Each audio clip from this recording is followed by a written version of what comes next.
নবী আমার আবু বকরের ঘরের দরজার সামনে যায় একবার শুধু আস্তে কইরা ডাক দিছে, আবু বকর।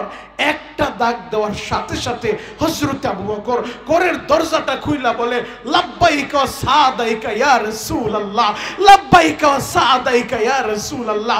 ওগো আল্লাহর নবী, আমি হাজির, আমি হাজির। নবী বলে, আবু বকর রে, এই গভীর রাতে মক্কার মানুষগুলা ঘুমায়, ও আবু বকর তুমি কি ঘুমাও নাই? আবু বকর চোখের পানিটা ছেড়ে দিয়ে বলে, নবী গো, আমি কেমনে ঘুমাইব? আজ থেকে প্রায় 6 মাস আগে আপনি আমারে বলছিলেন যে কোন মুহূর্তে আদেশ চলে আসবে, হিজরত করার লাগবে। নবী গো, আপনার ওই আদেশ পাওয়ার পর থেকে এই 6 মাসের ভিতরে রাত্রি বেলা আমি আবু বকর আমার পিঠটা বিছানার সাথে লাগাই নাই, সারাটা রাত দরজার সাথে হেলান দিয়া দাঁড়ায় থাকতাম গো নবী। যদি আমি বিছানায় ঘুমায় থাকি, আপনি যদি আমার দরজায় আমারে একবার ডাক দেন আবু বকর, আমি ঘুমের ঘরে থাকলে হয়তো দরজাটা খুলতে বিলম্ব হয়ে যাবে। আমার আল্লাহ যদি আবু বকর রে, আমার আল্লাহ যদি প্রশ্ন কইরা বসে, ও আবু বকর, আমার বন্ধু তোমার দরজায় যায় বারবার তোমারে ডাকলো, দরজা খুলতে দেরি হইল কেন? আমি কি জবাব দিব গো নবী? নবীজি, এই জন্য আমি আবু বকর এই 6 মাসের ভিতরে আমার পিঠটা বিছানার সাথে লাগাই নাই গো নবী। ও আমার যুবক বন্ধুরা, আবু বকর নবীরে কিভাবে ভালোবাসে, ওইভাবে নবীরে ভালোবাসতে হবে গো বাবা। রহমাতুল লিল আলামিন নবী আমার ঘর থেকে বের হয়ে গেছে, আবু বকর একবার ডানে আমার নবীর ডান দিকে চলে, আবার দৌড় দিয়া বাম দিকে চইলা আসে, আবার সামনে চইলা আসে, আবার দৌড়মাইরা পিছনে চইলা যায়। 1 নাম্বার আমল, ঘরের ভিতরে বেশি বেশি কোরআনের তেলাওয়াত চালু করে দেন। যেই ঘরের ভিতরে কোরআনের তেলাওয়াত হয়, ওই ঘরের ভিতরে রহমত বরকত দিয়ে ভরপুর করে দেন কে? কিন্তু দুঃখের বিষয়, আমাদের ঘরের ভিতরে এখন কোরআনের তেলাওয়াত নাই। এই যে আমার বাবাজিরা যারা বসে আছেন, আপনারা যখন ছোট্ট ছিলেন সকালবেলা দেখতেন মা দুঃখিনী ফজরের নামাজটা বইরা আগে কোরআন হাতে নিয়ে বসে কথা বলেন, ঠিক কিনা? আর এখন দেশ ডিজিটাল হইতে হইতে এত ডিজিটাল হইছে, ওরে বাবা রে বাবা, পুত্রবধূর ঘুম বেলা 12টার আগে ভাঙেই না, কথা বলেন ঠিক কিনা? ফজর কোথায় আর কোরআন কোথায়? এজন্য আমি বলবো, ঘরের ভিতরে শান্তি নাই, ঘরের ভিতরে বরকত নাই। ওই জন্য মা বোনদেরকে বলবো, মায়েরা ঘরের ভিতরে কোরআনের তেলাওয়াত চালু করে দেন, বেশি বেশি তেলাওয়াত করেন। অনেক বাবাজি বলতে পারেন, শরীয়তুরি ভাই আমি তো পড়তে পারি না। আপনি কি সূরাতুল ইখলাসটাও পারেন না? কুল হুয়াল্লাহ সূরাটাও পারেন না?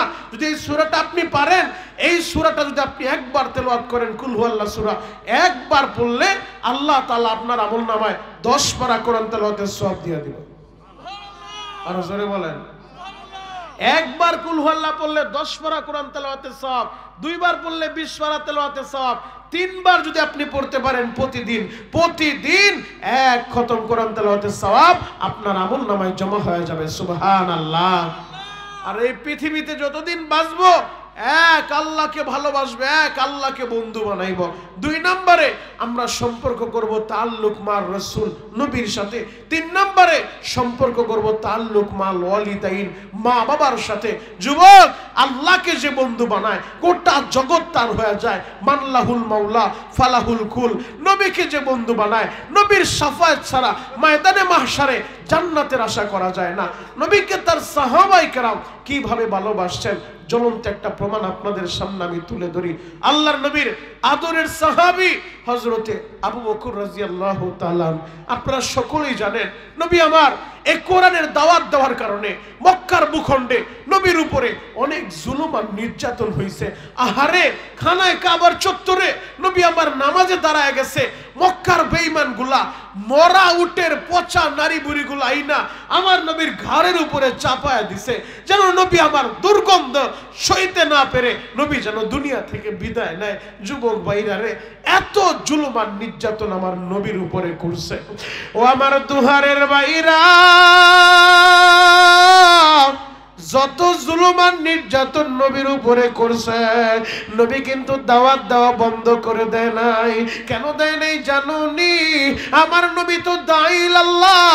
এজন্যই তো আল্লাহ বলেন, ও দাঈয়ান ইলাল্লাহ আমার নবী হলেন দাঈল আল্লাহ। মার খায় এরপরও দাওয়াত দেয়, রক্ত ঝরে এরপরও দাওয়াত দেয়, দাঁত ভাঙে এরপরও দাওয়াত দেয় গো বাবা। যুবক বন্ধুরা, আল্লাহর আদেশ পাইয়া রহমাতুল লিল আলামিন আল্লাহ আদেশ দিয়া দিলেন, হাবিব আমার এইবার মক্কা ছাইরা আপনি মদিনায় চইলা যান। আহারে, নিজের জন্মভূমি ছাড়া এটা যে কত কষ্টের গো বাবা। নবী আমার আল্লাহর আদেশ পাইয়া রাতের অন্ধকারে মক্কা ছাড়বেন, মদিনায় যাইবেন। এই আওয়াজটা পাওয়ার 6 মাস আগে আল্লাহর নবী তার আদরের সাহাবী হযরতে আবু বকরকে জানায় দিছে, ও আবু বকর, যে কোনো মুহূর্তে হিজরতের আদেশ চলে আসতে পারে। যদি হিজরতের আদেশ আসে, আমার ওই হিজরতের সাথী তুমি আবু বকর হইবা। নবী একবার শুধু বলছে, 6 মাস পার হয়ে গেছে। 6 মাস পরে হিজরতের রাতে নবী আমার আবু বকরের ঘরের দরজার সামনে যায় একবার শুধু আস্তে কইরা ডাক দিছে, আবু বকর। একটা ডাক দেওয়ার সাথে সাথে হযরত আবু বকর ঘরের দরজাটা খুইলা বলে, লাব্বাইকা ওয়া সাদাইকা ইয়া রাসূলুল্লাহ, লাব্বাইকা ওয়া সাদাইকা ইয়া রাসূলুল্লাহ। ওগো আল্লাহর নবী, আমি হাজির, আমি হাজির। নবী বলে, আবু বকর রে, এই গভীর রাতে মক্কা মানুষগুলা ঘুমায়, ও আবু বকর তুমি কি ঘুমাও নাই?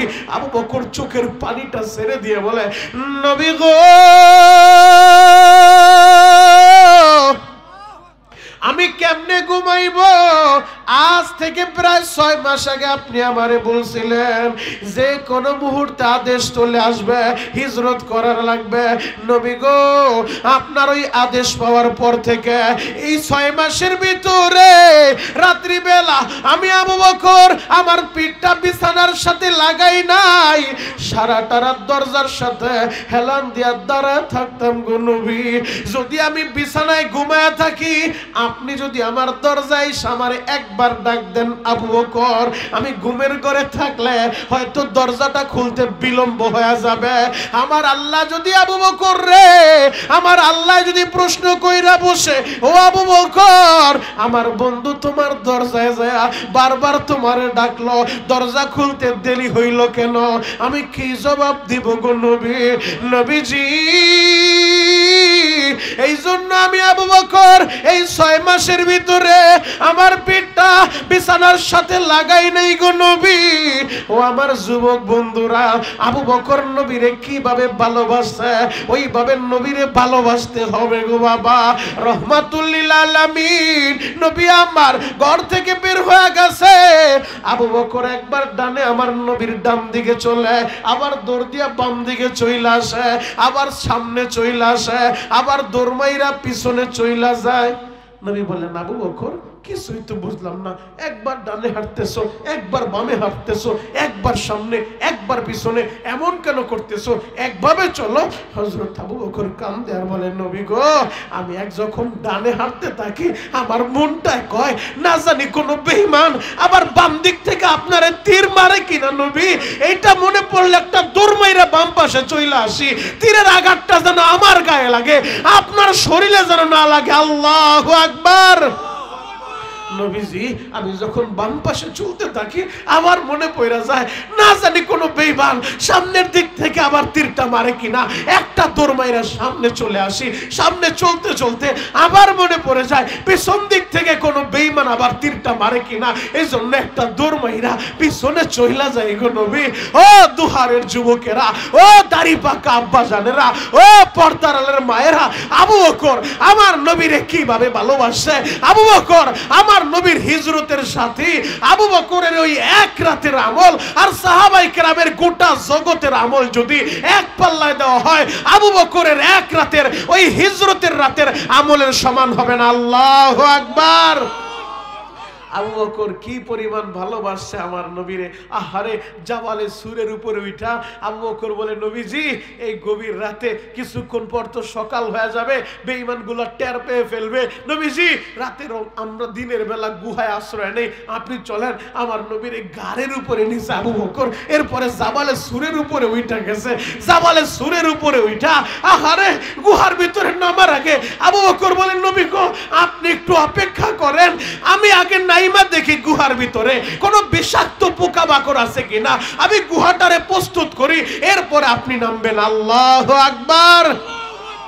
হযরত আবু বকর নিজে গুহার ভিতরে নামছে, নিজে নাইমা নিজের চাদরটা সিরা সিরা গুহার এক একটা ছিদ্রগুলা বন্ধ করছে। একটা মাত্র ছিদ্র বাকি, ওই ছিদ্রটা বন্ধ করার মতো অবশিষ্ট চাদরের টুকরা নাই। কি করবে? ওই ছিদ্রটার ভিতরে নিজের পা লাগায়া দিছে, পা দিয়া বন্ধ করে রাখছে। বলে ইয়া রাসূলুল্লাহ, ইয়া হাবিবাল্লাহ, নবীজি রেস্ট হাউস প্রস্তুত হয়ে গেছে, আপনি নামতে পারেন। নবী আমার গুহার ভিতরে নামলেন। হযরত আবু বকর নিজের উরুটা বালিশ বানায় দিলেন। ইয়া রাসূলুল্লাহ, ইয়া হাবিবাল্লাহ, নবী গো ক্লান্ত শরীরে আপনি আমার উরুর উপরে মাথা দিয়ে একটু বিশ্রাম নেন গো নবী। নবী আমার আবু বকরের রানের উপরে মাথা দিয়ে বিশ্রাম নেয়। আল্লাহু আকবার। মক্কার বেঈমানগুলো আমার নবীরে তাড়ায়া দিছে, আর মদিনাবাসীরা আমার নবীরে গ্রহণ করছে। মদিনার মহিলারা নবীরে কত ভালোবাসছে। আজকের এই মাদ্রাসায় মহিলারা তাদের সন্তান দিছে, মাদ্রাসার মাহফিলে মহিলারা দান সদকা করছে। ও যুবক, মদিনার মহিলারা আমার নবীরে জীবনটা দিয়া ভালোবাসছে। মদিনার বৃদ্ধ মানুষগুলা আমার নবীরে জীবনটা দিয়া ভালোবাসছে। মদিনার ছোট্ট ছোট্ট বাচ্চাগুলা আমার নবীরে জীবন দিয়া ভালোবাসছে। আল্লাহু আকবার। মদিনার মানুষগুলা যখন শুনছে রহমাতুল লিল আলামিন নবী আমার মক্কা ছাইরা মদিনা আসতেছে গো বাবা, একদিন দুই দিন না, ও হাজিরা যারা হজে গেছে তাদের কাছে জিজ্ঞেস করে দেখেন, এই দুহারের বহুত ছেলে ওই মক্কা মদিনায় থাকে, সৌদিতে থাকে, ওদের কাছে জিজ্ঞেস করে দেখবেন বাপ মদিনা একটা জায়গা আছে, এই জায়গার ভিতরে আইসা একদিন দুই দিন না 13 দিন পর্যন্ত সকাল থেকে বিকাল পর্যন্ত 162 জন যুবক বৃদ্ধ মিল্লা অপেক্ষা করতে থাকে কখন আমার দয়ার নবী মদিনার ভিতরে আসবে, মদিনার ভিতরে আসবে। দুহারের বাইরা রে মক্কাবাসী নবীরে তারা দেয়, আর মদিনার মানুষগুলা আমার নবীরে রিসিভ করার জন্য, আমার নবীরে স্বাগত জানার জন্য মদিনার বাইরে আইসা সকাল থেকে বিকেল পর্যন্ত অপেক্ষা করতে থাকে 162 জন যুবক গো বাবা। ও যুবক বন্ধুরা, তোমাদের মতো যুবকেরা আমার নবীর জন্য পাগল গো, 13টা দিন অপেক্ষা করতেছে। হঠাৎ করে বিকাল বেলা সবাই ডাক দিয়ে বলে মনে হয় আজকেও নবী আসবে না, চলো আমরা বাড়ি চইলা যাই। হঠাৎ করে একটা যুবক খেজুর গাছের উপরে উঠছে, খেজুর গাছের উপর থেকে মদিনার মানুষের ডাক মারছে, ও মদিনার মানুষেরা তোমরা যাইও না, একটু অপেক্ষা করো। ওই যে মরুভূমির মাঝখান দিয়া মনে হয় কে যেন মদিনায় আসতেছে, মদিনায় আসতেছে, মনে হয় আসমানের 4টা জমিনের নাই মাইছে, মনে হয় আমার দয়ার নবী আসতেছে। তোমরা যাইও না, যাইও না, নজর কইরা তাকা দেখো, মরুভূমির মাঝখান দিয়া আসমানের 4টা মনে হয় আসতেছে। মদিনার মানুষগুলা পাগল হয়ে গেছে, কেউ পাহাড়ের উপরে উঠে, কেউ গাছের উপরে উঠে আমার নবীরে দেখার লাইগা। নবী যখন মদিনায় ঢুকছে গো বাবা, মুরব্বীরা নবীরে দেখার লাইগা চতুর্দিক থেকে ব্যারিকেড দিয়া ধরছে, যুবকগুলা ব্যারিকেড দিয়া ধরছে, যুবকগুলা স্লোগান দিতেছে তলাল বাদরু আলাইনা। এই কবিতা পয়রা পয়রা মদিনার যুবকেরা, মদিনার তরুণ বাচ্চাগুলা আমার নবীরে স্বাগত জানাইতেছে গো বাবা। আমার নবীর জন্য আমরা জীবন দিতে পারি, এইভাবে তারা স্বাগত জানাইতেছে। সবাই আমার নবীরে দেখে, ছোট্ট একটা বাচ্চা নাম তার উবাদা। উবাদা বলে বাবা গো, আমি তো নবীরে মানুষের বীরে ভালোভাবে দেখতে পারি না, আমার একটু কোলে নাও গো বাবা, আমি একটু নবীরে ভালোভাবে দেখব। আল্লাহু আকবার। ছোট্ট ছেলে বাবার কোলে উঠা আমার নবীরে দেখতেছে। নবীজি আপনার চেহারাটা কত সুন্দর গো নবী, আপনার চেহারাটা কত সুন্দর গো নবী, তবে ঠোঁটটা ফাটা কেন নবী, এই জায়গায় আঘাতটা কিসের গো নবী। এই কথাটা বলার সাথে সাথে নবীর ঠোঁটটা বাবা, নবীর ঠোঁটটা লাফানো শুরু হয়ে গেছে, চোখের পানি জোড়ায় নবী আমার বলে উবাদা রে, একটা বেঈমান ওই তায়েফের ময়দানে যখন তায়েফের যুবকগুলা আমারে মারতেছিল, একটা বেঈমান এমন ভাবে আমারে ঘুষি মারছে রে উবাদা, আমার ঠোঁটটা ফাটা দিছে, ঠোঁটটা ফাটা দিছে। উবাদা কান্দে আর বলে নবী গো, মক্কাবাসী আপনার ঠোঁট ফাটাইছে, আমরা মদিনাবাসী আপনারে জীবন দিয়া ভালোবাসবো। ও নবী আপনি বলেন না মক্কায় বেশি আপনারে কে কষ্ট দিছে, আপনি একটু বলেন কে আপনারে বেশি নির্যাতন করছে। আমার নবী বললেন আবু জাহেল। ওই ছোট্ট বাদা বাবার কোল থেকে নাইমা মদিনার যুবকদেরকে বলে, ও মদিনার ছেলেরা, ও মদিনার বাচ্চারা, আমার হাতে তোমরা হাত দাও গো, তোমরা হাত দিয়া ওয়াদা করবা মক্কাবাসী নবীরে মারছে, মক্কাবাসী নবীরে মক্কা থেকে বের করে দিছে, আমরা মদিনার ছেলেরা নবীর জন্য জীবন দিয়া দিব, রক্ত দিব, গর্দান দিব, নবীর অপমান হইতে দিব না। আল্লাহু আকবার। দোহারের যুবক, দোহারের মুরব্বী বাবাজি, দোহারের তরুণ, আমি তোমাদেরকে বইলা যাই, জীবনে ওই নবীরে ভালোবাসো, নিজের জীবনের চাইতেও বেশি ভালোবাসো। লেনিন আর কার্ল মার্ক্সের জন্য পাগল হয় না, পশ্চিমা সভ্যতার জন্য পাগল হয় না। পাগল যদি হইতে চাও মদিনাওয়ালার জন্য পাগল হও। কথা বলেন ঠিক কিনা? এই মদিনাওয়ালা ছাড়া কারো সুপারিশ কাজে লাগবে না। ময়দানে মাহশারে আজকে যে নেতার পিছনে দৌড়াও, আমার নেতার চরিত্র ফুলের মতো পবিত্র, নামাজ পড়ে নামাগার এক ওয়াক্ত। কথা বলেন ঠিক কিনা? এই নেতার খবর থাকবে না, আরে নেতা কোথায় আর তার কর্মী কোথায়, আরে পীর কোথায়, তার মুরিদ কোথায়, সবাই বলতে থাকবে ইয়া রব নাফসি নাফসি, আমারে বাঁচাও, আমারে বাঁচাও। ময়দানে মাহশারে এই নেতারই পাইবা যেই নেতা পুরাটা জিন্দেগি উম্মতের লাইগা কেঁদেছে, যেই নেতা এখনো পর্যন্ত রওজায়ে আথারে কাঁদে, ওই নেতার জন্য, ওই নবীর জন্য দরকার হলে জীবন দিব, নবীর অপমান মেনে নিব না। কথা বলেন ঠিক কিনা?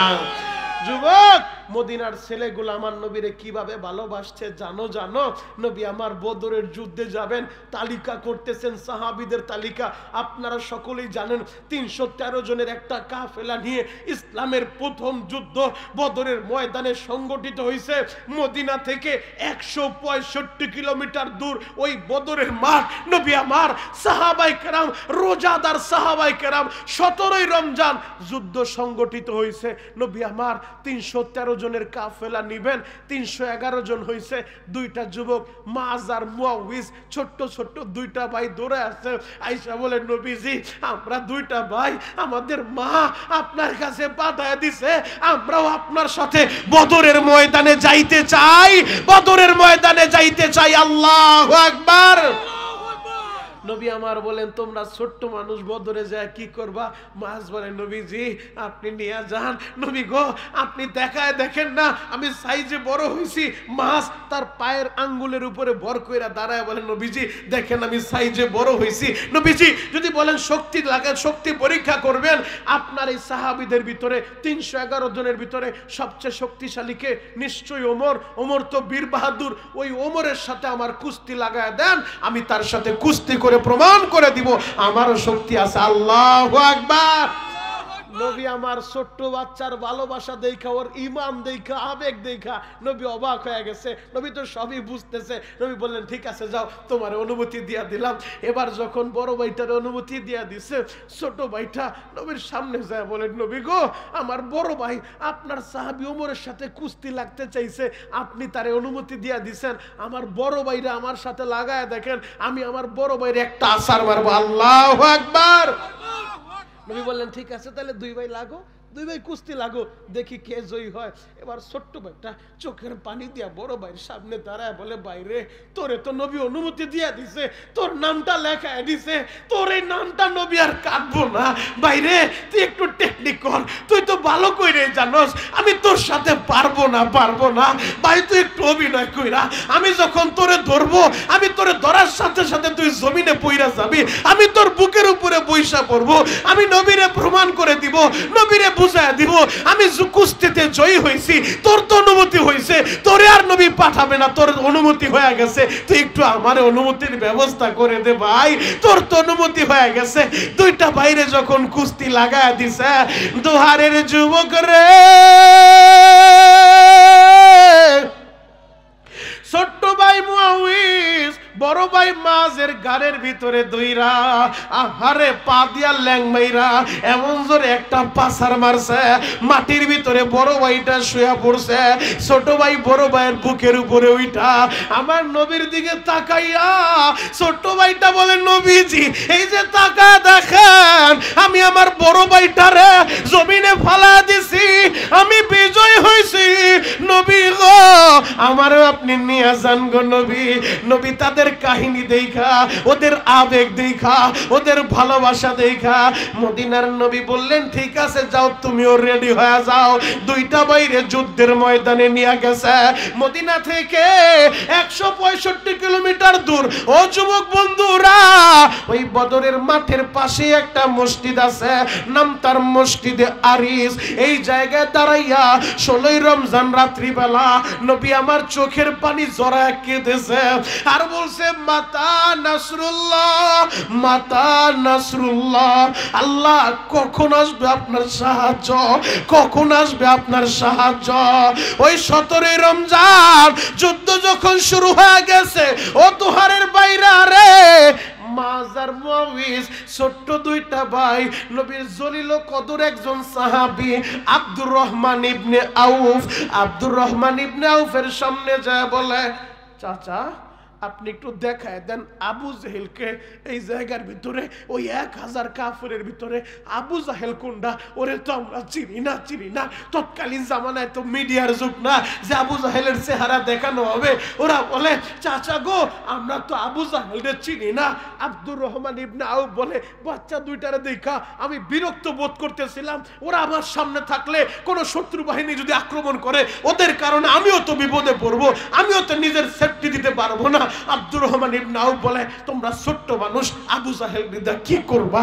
মাজার মুআউইজ বলে, চাচা গো আমরা শুনছি নবী যখন মদিনায় আসছে, আমরা শুনছি ওই মক্কার ভিতরে আবু জাহেল আমার নবীরে বেশি কষ্ট দিছে গো চাচা, আবু জাহেল আমার নবীরে মারছে গো চাচা, আবু জাহেলের নির্যাতনে নবী আবার মক্কায় থাকতে পারে নাই। আবু জাহেল কোনটা আমাদেরকে একটু দেখায় দেন, আমরা বাড়ি থেকে মার কাছ থেকে বিদায় নিয়ে আসছি, ওরে দেখার সাথে সাথে হয়তো ও বাঁচবে নয়তো আমরা বাঁচবো, একটা হয়ে যাবে, এসপার ওসপার যে কোনো একটা হয়ে যাবে, হয়তো আমরা শহীদ হব নয়তো আমরা গাজী হব, ওরে আমরা ফাইনাল দেখা দেখে ছাড়বো। চাচা আপনি একটু বলেন না আবু জাহেল কোনটা? আব্দুর রহমান ইবনে আউফ বয়ান করে, দুনিয়ার মানুষ রে আমি শুধু হাতের ইশারা দিয়ে দেখায় দিলাম, ওই যে ঘোড়ার উপরে সাওয়ার হয়ে যুদ্ধের পোশাকে যুদ্ধের সাজে সজ্জিত ঘোড়ার উপরে চলতেছে, যুদ্ধ করতেছে, ওইটাই আবু জাহেল। আব্দুর রহমান ইবনে আউফ নবীর জলিল কদর সাহাবী বয়ান করে, আমি দেখাইতে দেরি বাস পাখির মতো বিদ্যুৎ গতিতে বাচ্চা দুইটা উইরা চইলা গেল ওই আবু জাহেলের ঘোড়ার সামনে। ছোট ভাইটা যায় কোনো কথা নাই, ঘোড়ার পায়ের ভিতরে এমন জোরে আল্লাহু আকবার বলে কোপ মাইরা দিছে, ঘোড়ার পাটা কাইটা ঘোড়াটা যখন কাত হয়ে গেছে, আবু জাহেল জমিনে পইরা গেছে। দুই ভাই আবু জাহেলকে ধরাশয়ী কইরা দুই ভাই আবু জাহেলের বুকের উপরে উঠা গেছে, এমন জোরে তরবারি চালাইছে আবু জাহেলকে দুনিয়া থেকে বিদায় কইরা জাহান্নামে পাঠায় দিছে। আল্লাহু আকবার। ছোট্ট দুইটা ভাই কুখ্যাত বদমাইশ আবু জাহেলের দুনিয়া থেকে বিদায় কইরা এক ভাই আরেক ভাইরে বলতেছে আমি মারছি, আরেক ভাই বলে আমি মারছি, আরেক ভাই বলে আমি মারছি। দুইজন নবীর কাছে চইলা গেছে, নবী কো আমি মারছি, বড় ভাইটা বলে আমি মারছি, ছোট ভাইটা বলে আমি মারছি। নবীজি বলে তোমাদের দোনো ভাইয়ের ছুরিতেই তো রক্ত দেখা যায়, তোমরা দুইজনে মিল্লাই মারছো। আল্লাহু আকবার। যুবক মাজার মুআউইজ আমার নবীরে কিভাবে ভালোবাসছে, নবীরে এইভাবে ভালোবাসতে হইব, জীবন দিয়া নবীরে ভালোবাসবো। নবীর অপমান কখনো আমরা মেনে নিব না, কথা বলেন ঠিক কিনা? তুমি যেই দল করো, যেই পীরের মুরিদ হও, আমি তোমার পীরের দালালি করতে আসি নাই। তুমি তাবলিগ করো, উজানি যাও, চরমোনাই যাও, সারসিনা বাহাদুরপুর যাও, অথবা হক্কানি আল্লাহর ওলিদের দরবারে যাও, তোমার ব্যক্তিগত ব্যাপার। তবে আমি তোমার ভাই হিসেবে মনিরুল ইসলাম শরীয়তপুরি যুবকদের পায়ে হাত রেখে বলে যেতে চাই, যুবক তোমার দল বড় পরিচয় না, পরিচয় তো আমাদের একটাই, আমরা এক আল্লাহর বান্দার, এক নবীর উম্মত। কথা বলেন ঠিক কিনা? এটাই আমাদের বড় পরিচয়। আমাদের কাবা এক, আমাদের মদিনা এক, আমাদের কোরআন এক। সব যদি এক হয়, দলাদলি সব বাদ দেন, দলাদলি সব বাদ দেন। কে টুপি চোক্কা পরলো, কে টুপি নিচা পরলো, কে টুপি পাশকুলি পরলো, কে জামা ফাড়া পরলো, কে জামা লম্বা পরলো, এগুলা নিয়ে এখন আর মারামারির টাইম নাই। এখন ঐক্যের সময়। ঐক্যবদ্ধভাবে মাঠে ময়দানে যুবকদেরকে জাগ্রত হতে হবে, মাঠে ময়দানে কথা বলতে হবে, চোখ কান খোলা রেখে সামনে অগ্রসর হতে হবে। কথা বলেন ঠিক কিনা? যুবক বন্ধুরা, 3 নাম্বার যেই কথাটা বলতেছিলাম, তাল্লুক মাল ওয়ালিদাইন, সম্পর্ক গড়বা মা বাবার সাথে। মা বাবার খেদমতটা কইরা জান্নাতটা তোমরা কামায় নিও। তোমার মা বাইচা আছে, তোমার জান্নাতটা তোমার ঘরে আছে। তোমার বাবা বাইচা আছে, তোমার জান্নাতটা তোমার ঘরে আছে। যুবক, যেই দিন হারাইবা, সারা দুনিয়া ঘুরবা, বাবার মতো একটা দরদি পৃথিবীর কোথাও পাইবা না। কথা বলেন ঠিক কিনা? এই দোহারের ছেলেরা আজকে প্রবাসে যায় টাকার মুখ দেখছে, সবাই টাকার মালিক, বড় বড় অট্টালিকা করছে। আজ থেকে 20 বছর আগে এত টাকা দোহারবাসীর ছিল না। আজ থেকে 30 বছর আগে এই দোহারের মানুষ এত শিল্পপতি ছিল না। আজকে যেই বাবা পরের জমিতে কামলা দিয়া কষ্ট কইরা সন্তানদের লেখাপড়া করাইছে, মানুষ বানাইছে, ওই সন্তান অনেক সময় মানুষ নামের অমানুষ হয়ে যায় টাকার মুখ দেখা, আর মা বাবার খবর নেয় না। কথা বলেন ঠিক কিনা? বহুত কপালপুর এমন আছে, জ্বলন্ত একটা প্রমাণ তোমাদেরকে বলে যাই। গত 3 দিন আগে আমি নিউজ দেখলাম, আমাদের ওই গাজীপুরের ভিতরে, গাজীপুরে একটা কপালপোড়া সন্তান তার বাবারে গাজীপুর ওই জয়দেবপুরে বাবারে জঙ্গলের ভিতরে ফেলে রাইখা সন্তানগুলা বাইগা চলে আসছে। 3টা দিন শীতের ভিতরে বাবা দুকুবিয়া, আরে জয়দেবপুর জঙ্গলের ভিতরে শীতের ভিতরে পয়রা থাকতে থাকতে অসুস্থ হয়ে গেছে। এলাকার মানুষ থানায় খবর দিছে, লোকটারে চিনি না, জঙ্গলের ভিতরে পড়ে আছে। জয়দেবপুর থানার ওসি যা মুরব্বীরা আইনা ট্রিটমেন্ট করানোর জন্য হাসপাতাল ভর্তি করছে। জিজ্ঞেস করলে এই জায়গায় কিভাবে আসলেন? বলে আমার ছেলেরা ওই গাজীপুর বৃদ্ধাশ্রমে দিতে আসছে, আমি অসুস্থ দেখা বৃদ্ধাশ্রম কর্মীরা আমারে নেয় নাই, ছেলেগুলা আমারে বাড়িতে নেয় নাই, আমার সন্তানগুলা এই জঙ্গলের ভিতরে আমারে ফালায়া দিয়ে গেছে। দোহারের যুবক রে, কপাল পোড়া বাবারে পা জঙ্গলে ফেলে দেয়। আর এই দোহার সুতার পার তাকায় দেখো, কত বাপ হারা ছেলে বসে বসে কান্দে। হুজুর, যদি টাকাটাও নিতে চান, বাড়িটাও নিয়ে যায়, বিনিময়ে যদি বাবারে ফিরে দেয়, আমি আমার বাবারে চাই। যদি আমার কাছে কোটি টাকাও চান, আমি দিতে রাজি আছি, আমার বাবারে ফিরে দিতে পারবেননি। কত যুবক সব দিতে চায়, বাবারে ফিরত চায়, আর ওই কপাল পোড়ারা বাবারে পায়া বাবারে জঙ্গলে ফেলে দেয়। কথা বলেন ঠিক কিনা?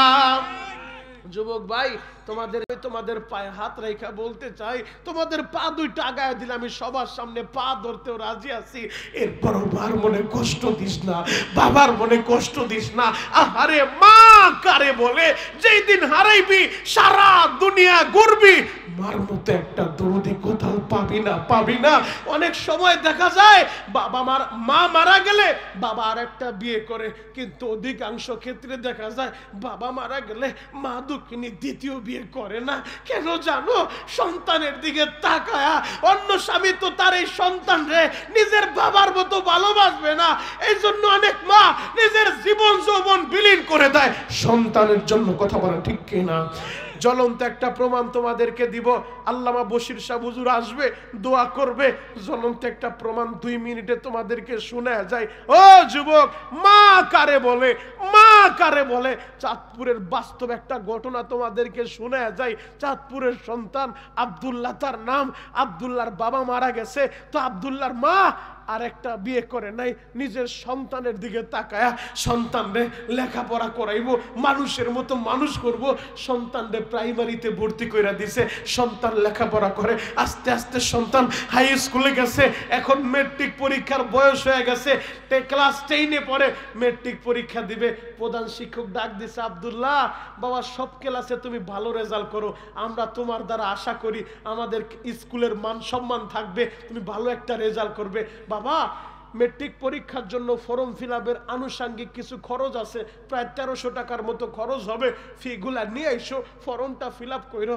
ছোট্ট ছেলে আব্দুল্লাহ চোখের পানি ছাইরা দিয়ে বলে, স্যার গো আমি এই বছর পরীক্ষা দিব না। স্যার চোখ গরম দিয়া বলে, বাবা পরীক্ষা দিবি না মানে? এই যে আপনাদের মাদ্রাসার ছাত্রগুলা কত সুন্দর ইংরেজি বললো, ওরাদের ভিতরে যদি কোনো বাচ্চা বলে আমি পরীক্ষা দিব না, স্বাভাবিকভাবে হুজুরদের মাথা খারাপ হয়ে যাবে।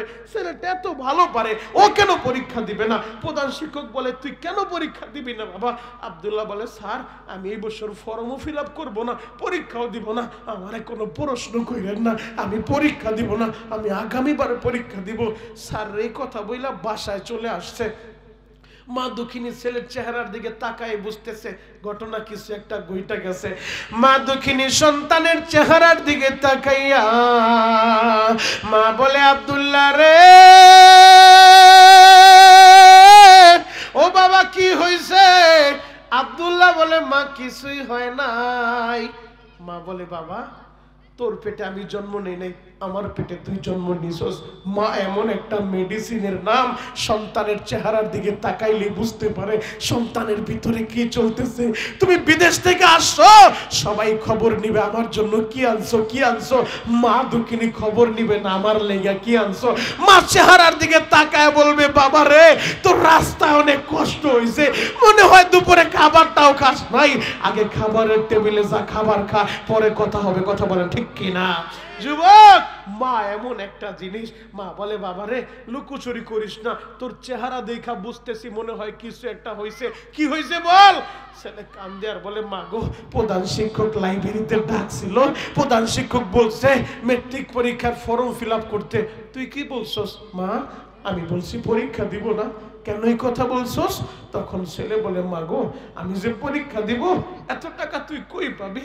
আমার বাবা মারা যাওয়ার পর তুই পরের বাড়িতে বুয়ার কাজ করছ রে মা। পরের বাড়িতে কাজ করলে তোরে ডাউল দেয় চাউল দেয়, মোটামুটি আমরা খায়া চলতেছি, এক কাপড়ে বছরের পর বছর তুই কাটায় দেস রে মা, একটা নতুন কাপড়ও তুই কিনতে পারস না। ও মা তাহলে পরীক্ষার এই ফি কোত্থেকে দিবা? এজন্য আমি নিষেধ করছি, আমি এবার পরীক্ষা দিব না। মা দুঃখিনী বলে, আব্দুল্লাহ রে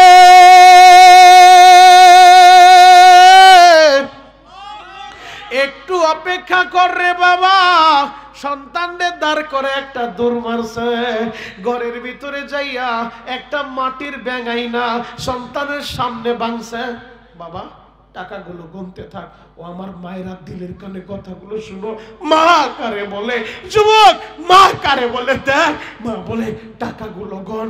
টাকাগুলো গুনতে গুনতে দেখে 1300 টাকার বেশি হয়ে গেছে। ছেলে বলে, মা বাবা মারা যাওয়ার পরে আমাদের তো টাকা আসার কোনো রাস্তাও আমি দেখি না, এতগুলো টাকা তুই কই পালি? ও মা এই টাকা তুই কই পালি? মা দুঃখিনী কাপড়ের আঁচল দিয়া চোখটা মুছে আর বলে, বাবা রে তুই যখন হাই স্কুলে ভর্তি হইছ আমি এলাকার মহিলাদের কাছে বলছি আমার আব্দুল্লাহরে লেখাপড়া করাবো, বড় অফিসার বানাইবো। সব মহিলারা আমারে টিটকারি মাইরা বলছে তুমি ছেলেরে লেখাপড়া করাইবা, কলেজে অনেক টাকা লাগে পড়তে, এত টাকা তুমি কই পাইবা? মেট্রিক পরীক্ষার টাকা লাগে, টাকা তোমারে কে দিব? তোমার ছেলে কোনোদিন অফিসার হইব না। বাবা রে ওই মহিলাদের কথাগুলো আবার দিলে লাইগা গেছে রে বাবা। আমি তো তোরে বড় অফিসার বানাবো, আমি তোরে লেখাপড়া করাইবো বাবা। বাবা তুই তো জানোস আমাদের পালের মুরগি হাঁসগুলো আছে, প্রতিদিন 2টা ডিম রান্না করলে একটা তোরে দেই, একটা আমি মায়ে খাই। যেদিন থেকে আমি শুনছি তোর পরীক্ষার ফির জন্য টাকা লাগবে, তোর লেখাপড়া করাই তো অনেক টাকার দরকার হইব বাবা, বিশ্বাস কর ওই দিনের পর থেকে আমি মা কোনোদিন 2টা ডিম রান্না করি নাই রে বাবা, কোনোদিন 2টা ডিম রান্না করি নাই। আব্দুল্লাহ রে, আমি তোর বাগের ডিমটা রান্না কইরা তোর প্লেটে ঠিকই উঠা দিতাম রে বাবা, আর আমি মা আমার বাগের ডিমটা রান্না করতাম না, আমি নিজে না খায়া ওই ডিমগুলো জমায়া জমায়া আমি বিক্রি কইরা এই টাকাগুলো ব্যাংকে জমাইছি তোর লেখাপড়ার ফি দেওয়ার লাইগা। ও দোহারের যুবকেরা, ও সুতার পাড়ের যুবকেরা, তোমার আমার মা নিজেও তো এইভাবে না খাইয়া তোমার লেখাপড়ার খরচ জমাইছে, মুরগির ডিম বিক্রি কইরা, হাঁসের ডিম বিক্রি কইরা। যুবক রে, আজকে তুমি টাকার মালিক হইয়া ওই মায়েরে চিনো না, বাবারে চিনো না, যেই সন্তান মা পাইয়া মায়েরে চিনে না, মার খবর নেয় না, ওর মতো হতভাগা এই পৃথিবীতে কেউ থাকতে পারে না। কথা বলেন ঠিক কিনা? তাহলে মা বাবার খেদমত কইরা জান্নাত কামানোর দরকার আছে না নাই? নারায়ে তাকবীর, নারায়ে তাকবীর। শেখুল হাদিস হাজার আলেমের উস্তাদ, শেখুল হাদিস শেখুল উলামা আল্লামা বশির আহমদ সাহেব হাফিজাহুল্লাহ হযরত চলে আসছেন। হযরত আপনাদেরকে নিয়ে দোয়া করবেন, আপনারাও হযরতের জন্য দোয়া করবেন, আল্লাহ যেন তার হায়াতে বরকত দেয়। সকলে বলেন আমিন। এই সৈয়দপুর মাদ্রাসার এত বড় মাদ্রাসা, হাজার হাজার ছাত্র যেখানে লেখাপড়া করে, এই মাদ্রাসার দিকে আপনারা নেক নজর রাখবেন। আর এরকম বুজুর্গ, তাদের হায়াত যেন আল্লাহ আমাদের ভিতরে তাদের ছায়া যেন আরো দীর্ঘায়িত করে, কারণ তারা আজকে রাজপথে যদি মাঠে ময়দানে কথা না বলতো, নাস্তিকগুলা যেভাবে একের পর এক উস্কানিমূলক বক্তব্য দেয়, নাস্তিকগুলা মাথা সারা দিয়ে ওঠে। আল্লামা বশির সাহেবের হুঙ্কারের কারণে, আব্দুল হামিদ পীর সাহেবের হুঙ্কারের কারণে, এদেশের আলেম ওলামার হুঙ্কারের কারণে নাস্তিকগুলা ওইভাবে লাফাইতে পারে না, যেইভাবে মাথা সারা দিয়ে ওঠে। তোমরা তৈরি থাকো, আল্লাহর ওলিরা যদি তোমাদেরকে ডাক দেয়, নাস্তিকদের বিরুদ্ধে কখনো জীবন দিতে হবে নবীর ইজ্জত রক্ষার জন্য। তোমরা নবীর ইজ্জত রক্ষার জন্য, দিন কায়েমের জন্য, ইসলাম প্রতিষ্ঠার জন্য তুহারের যুবক তোমরা কারা কারা রক্ত দিতে পারবা, জীবন দিতে পারবা, শহীদ হইতে পারবা? হাতগুলো একটু আল্লাহকে দেখায়া দাও। আল্লাহ পাক রব্বুল আলামিন আমাদের সবাইকে কবুল করুক, হযরতের হায়াতে বরকত দান করুক। সকলে বলেন